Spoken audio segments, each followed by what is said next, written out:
नमस्कार, आपका स्वागत है फटाफट खबरों में। मैं हूं आपके साथ रुचिका जसवाल। आज हम लेकर आए हैं उत्तराखंड के हर छोटे बड़े शहर की सबसे तेज और ताजा खबरें। तो चैनल को सब्सक्राइब कीजिए और वीडियो कहां से देख रहे हैं कमेंट बॉक्स में जरूर बताएं।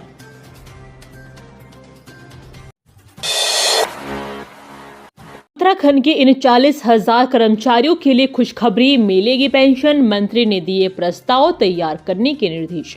महिला एवं बाल विकास से जुड़ी विभिन्न योजनाओं के क्रियान्वयन में महत्वपूर्ण भूमिका निभाने वाली आंगनबाड़ी कार्यकर्ता और सहायिकाओं की सेवानिवृत्ति के बाद सामाजिक व आर्थिक सुरक्षा के मद्देनजर सरकार उन्हें पेंशन देने की तैयारी भी कर रही है। महिला सशक्तिकरण एवं बाल विकास मंत्री रेखा आर्या ने विभागीय अधिकारियों को जल्द से जल्द इस संबंध में प्रस्ताव तैयार करने के निर्देश दिए हैं। आंगनबाड़ी कार्यकर्ता व सहायिका की मासिक पेंशन 3 से 5 हजार रुपए के बीच हो सकती है। पछुआ हवा ने उत्तराखंड में बढ़ाई ठंड। इन दो शहरों में शून्य के नजदीक पारा। बदली हवा की वजह से ठंड फिर बढ़ गई है। पिछले 2 दिनों में तापमान में कमी देखी गई है। चंपावत और अल्मोड़ा जिलों में तापमान शून्य के नजदीक पहुंच गया है। पिथौरागढ़, बागेश्वर व नैनीताल जिलों में भी तापमान 5 डिग्री औसत से नीचे है। अगले 2-3 दिनों में नया पश्चिमी विक्षोभ मौसमी हलचल लेकर आएगा। ऐसे में ठंड से फिलहाल राहत की उम्मीद नहीं है। दिसंबर अंतिम सप्ताह में पश्चिमी विक्षोभ सक्रिय होने से प्रदेश में अनेक जगह हल्की से मध्यम वर्षा व ऊंचे इलाकों में हिमपात देखने को मिला था। जनवरी आते ही तापमान में तेजी देखी गई। खासकर पर्वतीय क्षेत्र में तापमान सामान्य से 4 से 8 डिग्री तक अधिक पहुंच गया था। जन्म प्रमाण पत्र शुल्क में हुई 10 गुना बढ़ोतरी। अब माता पिता को देने होंगे इतने रुपए। दून अस्पताल में अपने बच्चों के जन्म प्रमाण पत्र बनवाने के लिए आने वाले आवेदकों को बड़ा झटका लगा है। इसके शुल्क में सीधे 10 गुना बढ़ोतरी हुई है। अस्पताल में से बुधवार से लागू किया गया है। जन्म प्रमाण पत्र बनवाने के लिए आने वाले आवेदकों की परेशानी तब बढ़ गई जब उन्हें पता चला कि अब उन्हें जन्म प्रमाण पत्र बनवाने के लिए कई गुना बढ़ी हुई शुल्क का भुगतान करना होगा। 1 महीने तक के बच्चे का जन्म प्रमाण पत्र बनवाने के लिए आवेदन शुल्क 2 रुपए से बढ़ाकर 20 रुपए कर दिया है। 38वें राष्ट्रीय खेलों से छात्रों को जोड़ने की पहल। स्कूल आएगी प्रचार की गाड़ी, सीट बुक करा सकेंगे।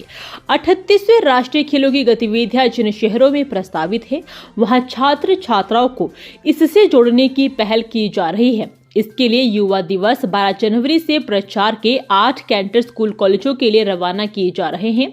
छात्र छात्राएं इन प्रचार कैंटरों के माध्यम से खेल मुकाबले के लिए अपनी सीट बुक करा सकेंगे। राष्ट्रीय खेल देखने के लिए मुफ्त प्रवेश की व्यवस्था है।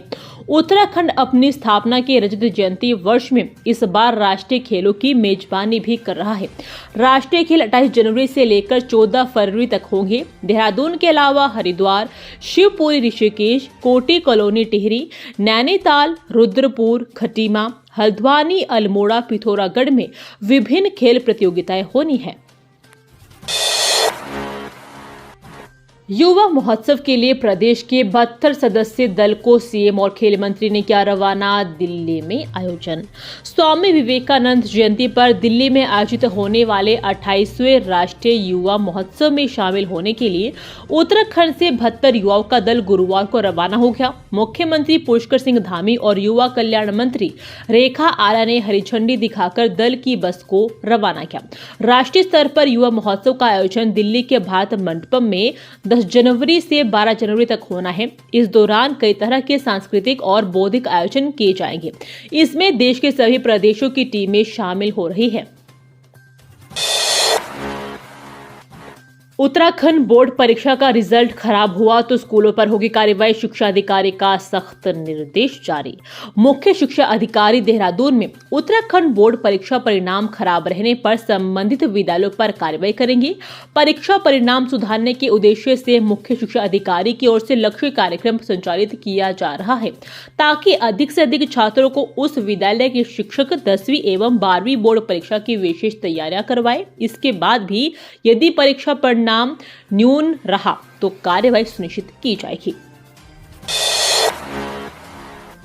उत्तराखंड में आने वाले श्रद्धालुओं के लिए अच्छी खबर। सीएम धामी ने 12 महीने तक बढ़ाई शीतकालीन तीर्थ यात्रा। उत्तराखंड में चारधाम यात्रा करने के लिए लाखों पर्यटक पहुंचते हैं। मुख्यमंत्री पुष्कर सिंह धामी ने राज्य की शीतकालीन तीर्थ यात्रा को साल भर चलने वाले आयोजन में बदल दिया है। सीएम धामी ने कहा कि आदरणीय प्रधानमंत्री नरेंद्र मोदी जी के मार्गदर्शन में हमारी डबल इंजन सरकार ने शीतकालीन तीर्थ यात्रा शुरू की है। धामी ने कहा कि अब उत्तराखंड में तीर्थ यात्रा 6 महीने के बदले पूरे 12 महीने आयोजित की जा रही है। यह कदम राज्य के पर्यटन को बढ़ाने और पूरे साल आध्यात्मिक यात्रा को बढ़ावा देने की व्यापक रणनीति के तहत उठाया गया है। पीएम मोदी का दौरा तय होते ही हरकत में आए विभाग। राष्ट्रीय खेलों से जुड़ी तैयारियों में आई तेजी। राष्ट्रीय खेलों के उद्घाटन के लिए प्रधानमंत्री नरेंद्र मोदी के उत्तराखंड दौरा तय होते ही सरकारी अमले हरकत में आ गए हैं। विभागों के स्तर पर राष्ट्रीय खेलों से जुड़ी अलग अलग तैयारियों को परवान चढ़ाने के लिए तेजी से काम करने के निर्देश दे दिए गए हैं। मुख्य सचिव राधा रतूड़ी ने उच्च अधिकारियों के साथ पीएम के दौरे के दौरान सुरक्षा इंतजाम को लेकर बैठक की। खेल विभाग के स्तरों पर भी बैठकों के दौर शुरू हो गए हैं। सीएम पुष्कर सिंह धामी के मुताबिक पीएम ने खेलों के शुभारंभ का अनुरोध स्वीकार किया है। रिस्पना किनारे बसी मलिन बस्तियों पर संकट। एनजीटी ने कहा कानून केंद्र का चलेगा, मांगी रिपोर्ट।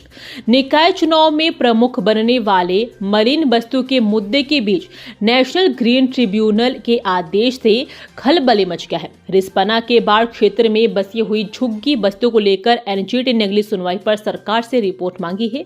इसके साथ ही सचिव शहरी विकास, सचिव सिंचाई, देहरादून डीएम समेत कई अफसरों को अगली सुनवाई में व्यक्तिगत पेश होने को कहा है। सरकार अब इस आदेश का अध्ययन भी कर रही है। रिस्पना किनारे बाढ़ क्षेत्र में बसी बस्तियों को लेकर निरंजन बागची ने एनजीटी में शिकायत की थी। इसका संज्ञान लेते हुए एनजीटी ने बस्तियां हटाने के आदेश भी दिए थे।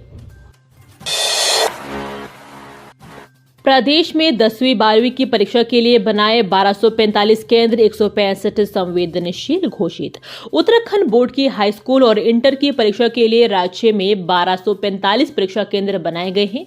इनमें से 165 परीक्षा केंद्र संवेदनशील घोषित भी किए गए हैं। बोर्ड के सचिव विनोद प्रसाद सिमल्टी के मुताबिक परीक्षा को नकल विहीन बनाने के लिए राज्य, मंडल एवं जिला स्तर पर सचल दल गठित किए जाएंगे। राज्य भर में बनाए गए केंद्रों में से 49 एकल और 1196 मिश्रित है, जबकि 5 केंद्र अति संवेदनशील घोषित किए गए हैं। परीक्षा केंद्रों में टिहरी जिले में सबसे अधिक 135 और चंपावत जिले में 42 केंद्र बनाए गए हैं। उत्तराखंड में समान नागरिक संहिता को लेकर बड़ी प्लानिंग। 25 जनवरी के बाद कभी भी हो सकती है लागू। प्रदेश में यूसीसी गणतंत्र दिवस के अवसर पर 26 जनवरी को लागू हो सकती है। माना जा रहा है कि मुख्यमंत्री पुष्कर सिंह धामी इसकी घोषणा कर सकते हैं। इसके लिए तैयारियां जोरों पर चल रही है। नियमावली का विधायी विभाग में परीक्षण किया जा रहा है। साथ ही इसमें विभिन्न प्रकार के आवेदनों के लिए पंजीकरण शुल्क भी तय किया जा रहा है। उत्तराखंड में सभी नागरिकों को समान अधिकार प्रदान करने के लिए प्रदेश सरकार समान नागरिक संहिता कानून बना चुकी है। इसे लागू करने के लिए नियमावली भी तैयार हो गई है। इसे विधायक के पास परीक्षण के लिए भेजा गया है। यह देखा जा रहा है कि इसमें किसी भी केंद्रीय कानून का दोहराव न हो। भू कानून उल्लंघन पर बड़ी संख्या में मुकदमे दर्ज। 6 मामलों में सरकार ने जब्त की जमीन। प्रदेश में भू कानून के उल्लंघन पर मुख्यमंत्री पुष्कर सिंह धामी की सख्ती का प्रभाव दिखने लगा है। गत दिसंबर के पहले पखवाड़े तक भू कानून के 279 मामले पकड़े गए। इनमें से 243 पर मुकदमे दर्ज किए जा चुके हैं। विशेष यह है कि 3 माह की अवधि में बागेश्वर, ऊधम सिंह नगर, नैनीताल और अमोड़ा से कुल 6 प्रकरणों में 3 हेक्टेयर से अधिक भूमि सरकार में निहित की जा चुकी है। विभिन्न जिलों में यह कार्रवाई अभी भी चल रही है। जंगली हाथी का आतंक। हमले में एक दंपति की दर्दनाक मौत, शव बरामद। उत्तराखंड के देहरादून जनपद अंतर्गत जोलीग्रांट के जंगलों में एक हाथी के हमले से एक दंपति की मृत्यु हो गई।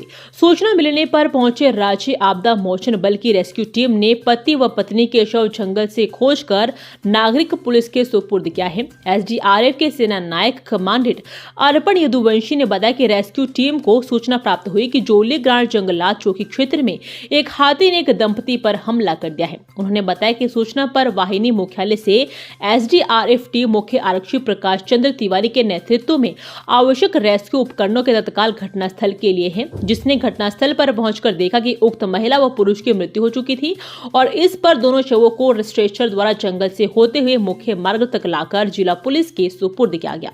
ये थी आज की फटाफट खबरें। हम मिलेंगे अगले बुलेटिन में, तब तक के लिए धन्यवाद। जय हिंद।